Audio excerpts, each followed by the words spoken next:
know, it's funny luck, isn't it? I think I've had a lot of it.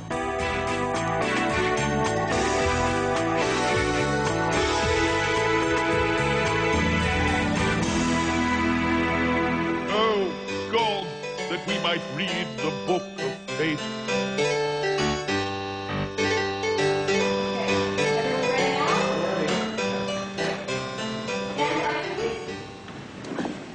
Look, I had to tell you, this is the weirdest looking thing I've ever seen. It's just bizarre.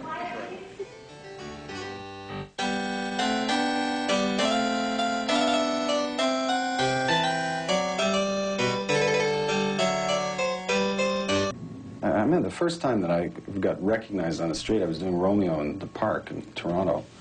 I was walking down Yonge Street one morning, and this guy yells across the street, "Hey, Romeo, good play, man." Hey, okay.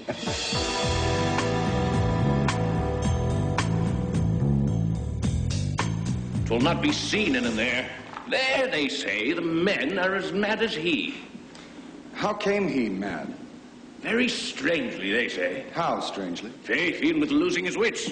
Upon what ground? Why, here in Denmark. My mother brought me here when I was about 11 or 12 to see King Lear, Bill Hutt. I still have a spear. The head of a spear came in some battle, landed near me in the aisle, and I scooped it up. Safe, right? Yeah, I don't remember too much about it, but I remember it changed me. I mean, it was astonishing.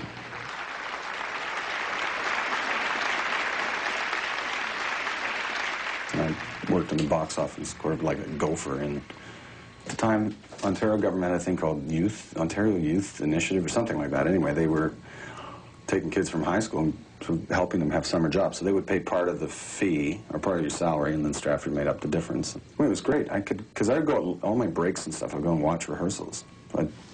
Right at the very top of the theater, there's sort of where all the lights are, there's grates, and you can get up in the center and just hang out there, and I would watch Maggie Smith rehearsing with Robin Phillips. And yeah, I was lucky to come here. I was lucky that whoever it was in the Ontario government decided to make a youth employment initiative. So I think, I gotta find that guy. That was the lucky one.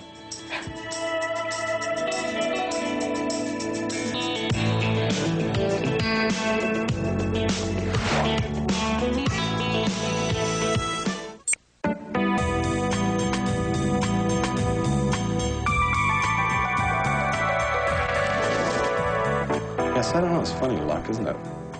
Well, I've never won anything like a lottery or a draw. I don't know if it's luck. I've been lucky to meet certain people who have influenced the way I think, that have helped shape the way I approach things, and I think it's just mostly in the people I've met that I feel lucky to have met them. I met Richard Monette when I was 15 and grilled him about Hamlet. How long will a man lie in the earth ere he rot? It's weird, because I never actually wanted to play Hamlet. I didn't really get the play. I mean, I knew it was brilliant and it was great and all of that, but it didn't strike any particularly deep chord in me. And I think it was... I saw a production of it with... that Phillips directed with Joe Ziegler, who was directing our production, was playing Hamlet. It was revelatory. I was like, oh my God, how dumb have I been? This is absolutely brilliant, this play. But still, I didn't have any burning desire to do it, so it was really quite out of the blue when Richard called to say, do you want to play this?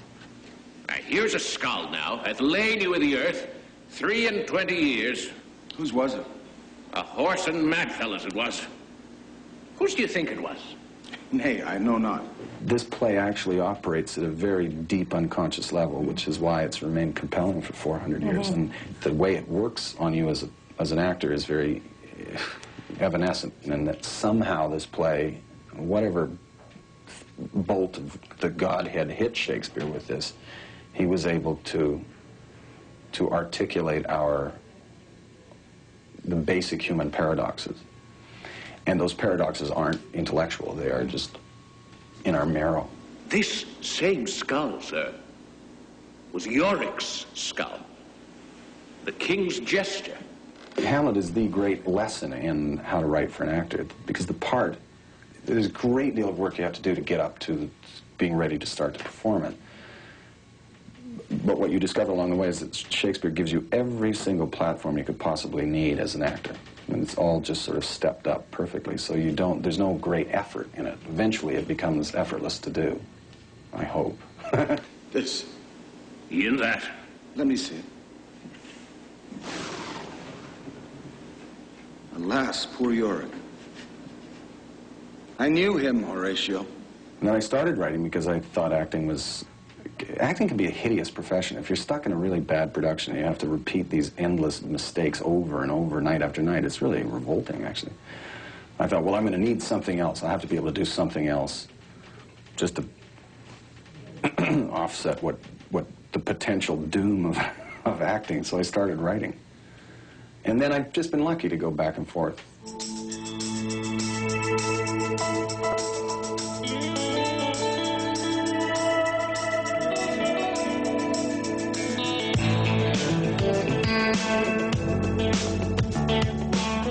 It had a really clever concept, and Haggis is a very great writer, but it was tough. I mean, for both of us, just doing that, it was hard to figure out what the counterbalance was, because there was a lot of the humor in that show actually owes more to a British tradition, to coming down through Goons to Fringe to Python.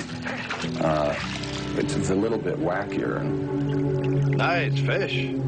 trying to find a counterbalance between these sort of crazy scenes next to earnest, heartfelt human scenes. It was really weird. Where are you going now? To tend to something I should have tended to a long time ago. I'll come back. Until I do, stay alert. And get Muldoon for me. And for your mother. Due South was and still is the best all-around made television show. This was a beautifully produced show in any language in any country. Are you all right? You're afraid that being your partner has certain drawbacks. Touch your heads? I don't know, with Due South I actually noticed that when I was on a PR junket into Europe and we were flying into Heathrow and going through customs, and there was this sort of poker-faced Brit behind the desk, and so they're from, blah, blah, blah, blah, blah, blah, stamps, and have a good time, Constable. Oh, you know who I am.